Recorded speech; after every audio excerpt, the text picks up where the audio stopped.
ரசிகர்களை வெறுப்பேற்றிய ராகுல் டிக்கி பெற்றோர் என்ன செய்திருக்காங்க பாருங்க. பிரபல யூடியூபரும் இன்ஸ்டா இன்ஃப்ளூயன்சருமான ராகுல் டிக்கி வெறும் 21 வயசுல சாலை விபத்துல பலியானாரு. புள்ளிங்கோ ஹேர் ஸ்டைல இவரோட வீடியோக்களை பார்த்தாலே ஆட்டோமேட்டிக்கா சிரிப்பு வரும். இவரோட திடீர் மறைவு ரசிகர்கள் மட்டுமல்லாம எல்லா யூடியூபர்ஸ் மற்றும் இன்ஸ்டா இன்ஃப்ளூயன்சர்கள் மத்தியில பெரும் பரபரப்பை ஏற்படுத்துச்சு. இவரோட மறைவையே பலர் கண்டென்ட்டா கிரியேட் பண்ணாங்கன்னா பார்த்துக்கோங்க.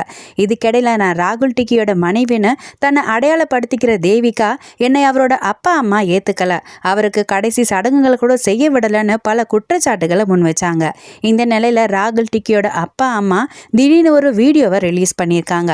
அதுல அவரோட அப்பாவுக்கு உடல்நிலை சரியில்லாத காரணத்தால எந்த வேலைக்கும் போக முடியலன்னும் அம்மாவுக்கும் சில உடல் உபாதைகள் இருக்கிறதால எந்த வேலைக்கும் போக முடியல, ஸோ ஃபினான்ஷியலி நாங்கள் ரொம்ப கஷ்டப்படுறோம், எங்களுக்கு பண உதவி செய்யுங்கன்னு கோரிக்கை வச்சிருக்காங்க.